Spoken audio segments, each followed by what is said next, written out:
What's up, guys?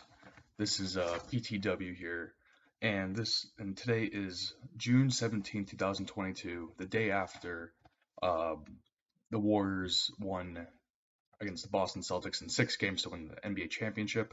So congratulations to them. Congratulations to Stephen Curry for winning his first Finals MVP, for getting robbed in 2015, and you couldn't really hope that Kevin Durant was there 2017 and 18.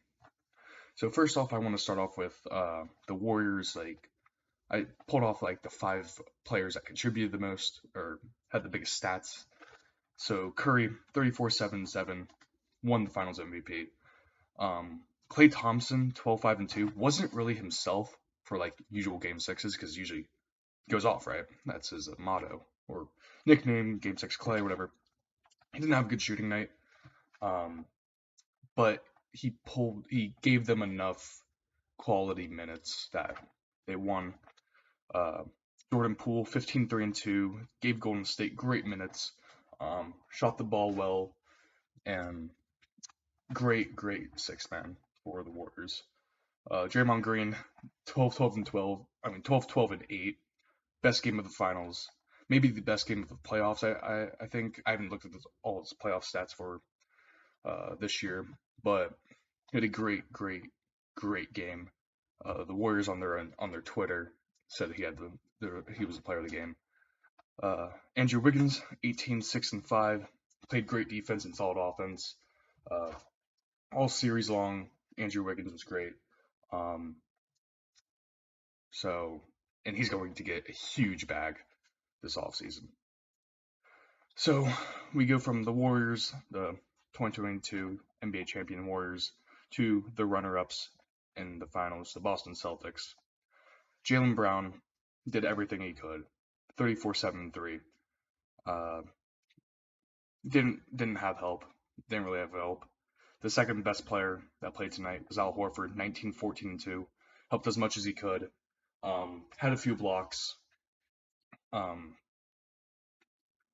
I don't think he retires.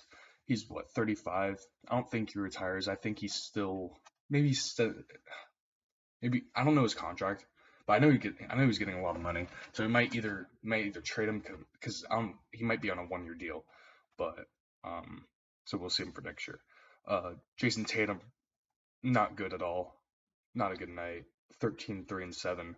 He kind of hurts my stance on Jason Tatum. I had Tatum winning MVP before the season started.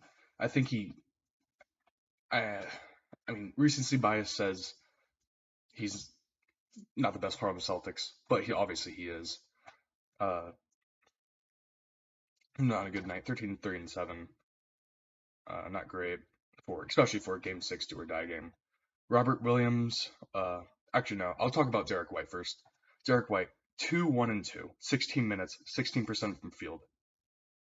Like, what are you doing, man? You're supposed to be like the great. You're supposed to be the best off the bench player, and you come out with that at home. Ugh, not good, not good. And he was traded just for that to become that good playmaker from San Antonio, and he didn't pull through from them. Robert Williams, 10-7-2, 5 blocks, great defense all night. And the thing is, he wasn't even 100% this whole playoffs. He had a torn meniscus, and he got repaired, and he had to play. So next year, definitely a top candidate for Defensive Player of the Year. If you want to bet on that, definitely a good choice to bet on his odds to win DPOY. So from Boston, just not a good night. I mean, they had a great start. I think what was it, 14-2 they started, or something crazy like that. Um, so from the negative stuff, we'll go to Stephen Curry cementing himself as a top 10 player of all time. There's no argument for that. I wasn't a big Steph Curry fan to start with, just because they won all the time, right? They won all the time. Now he became the all-time leading three-point shooter, won All-Star MVP, won Western Conference MVP, won Finals MVP, and a championship. So I think there's no argument. He has what, two MVPs and four championships. I think that pretty much puts him in the top 10. Uh, so I want to, well, let's first go to my updated top 10 list. I had a few changes. My top seven remain the same: LeBron, Jordan, Kareem Abdul-Jabbar, Magic Johnson, Wilt Chamberlain, Hakeem Olajuwon, Kobe Bryant, and I have eight at Tim Duncan, nine Steph Curry, and 10 Larry Bird. I moved KD out of the top 10. I mean, I'm a KD fan. I don't want to be too biased. So I put Curry above KD. I think it's kind of time for that. So that's my top 10 list. Now I want to go to Boston's future. Boston's the Celtics' future is very, very bright. I think Ime Udoka has made this team built for like a championship caliber team.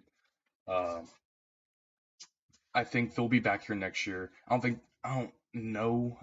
Well, if they run into the to a healthy Milwaukee team, I don't think they win. They probably lose in six to Milwaukee. Uh, with Chris Middleton. Uh, the Nets, you gotta look at Ben Simmons to see how that's gonna go. I think their Nets are gonna be a very, very good defensive team next year, in my opinion, because I think they'll probably add pieces in a trade or try to sign free agents. Uh, what else? The Heat will be back.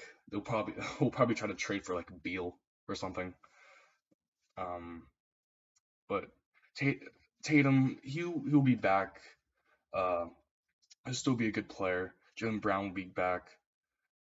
Marcus Smart, good defensive guard. Uh, so I think they'll definitely be a top five seed next year. I think that's odd. I think that's pretty consensus. But Ime Udoka, first year coaching from bottom in the conference to top of the second seed in a few months from the new year. So congrats to the Warriors for winning their fourth championship in, is it 6 years? I think because they went five. Because yeah, something like that. So that's pretty insane. Congrats to them. My next video will be talking about how. Well, you will see my next video, but my next video is gonna be very, very interesting. Um, and it's gonna be involving around the Warriors and trios of all time, one of the best trios of all time. So thank you for watching, and have a good day.